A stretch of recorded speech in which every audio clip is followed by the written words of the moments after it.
She had come into the world 7 years before the crest, a fact that was remembered by most people, though forgotten by the family. The general's coat of arms was old and large. One's back might well creak with dignity of this one alone, to say nothing of the two of them. And there was indeed a creaking in the lady's back when she drove stiff and stately to the court balls.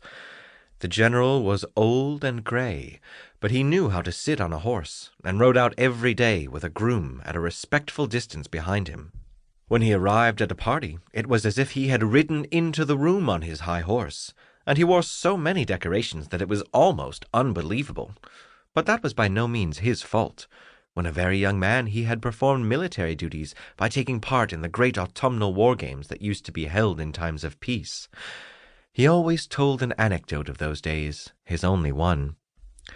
The officer under him cut off and captured one of the princes, and the prince and his little troop, all prisoners like himself, had to ride back to towns behind the general. It was an event never to be forgotten, and the general told it again and again, year after year, always ending with the remarkable words he had spoken when he returned the prince's sword to him. "Only my subaltern officer could have made your Royal Highness a prisoner. I?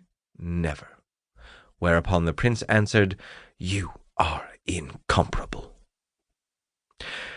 The general had never seen active service, for when war came to his native land, he went on diplomatic missions through 3 foreign countries.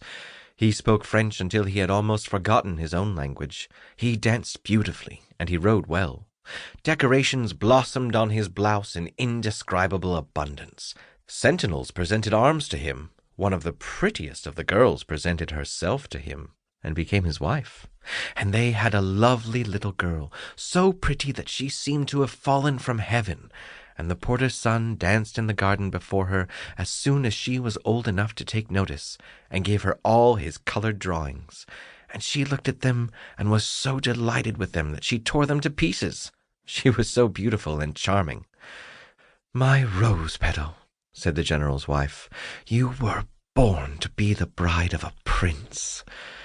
The prince was already standing outside the door, but no one knew it. People can't see much farther than the doorstep. "The other day our boy shared his bread and butter with her," said the porter's wife. "There was neither cheese nor meat with it, but she enjoyed it every bit as much as roast beef. There'd have been a fine hullabaloo if the general and his wife had seen that little party. But they didn't." George had shared his bread and butter with little Emily, and gladly would he have shared his very heart with her, if only it would have pleased her. He was a good boy, wide awake and intelligent, and now he was studying drawing at the evening at the academy. Little Emily, too, was advancing in learning. She talked French and had a dancing master. "George is going to be confirmed at Easter," said the porter's wife. That was how far George was advanced. "It would be very sensible to have him serve an apprenticeship," said the father, "in some good profession, of course, and then we would have him out of the house." "But he could come home at nights to sleep," said the mother. "It wouldn't be easy to find a master who had a spare room, and we'd have to give him clothes, too. The little food he eats now we can easily afford to give him. He's happy with a couple of boiled potatoes. Then he has his teaching free. Just let him go on the way he is, and he'll turn out a blessing to us, you may be sure. Didn't the professor say so?" The confirmation clothes were ready. Mother did the sewing herself, but the cloth had been cut by the tailor, and he knew how to cut it. The porter's wife said that if he had only been better placed and could have opened a shop with apprentices, he could have become court tailor. Yes, the clothes were ready, and the candidate was ready. On confirmation day, George received a great pocket watch from his godfather, the flax dealer's old clerk, the wealthiest of George's godfathers.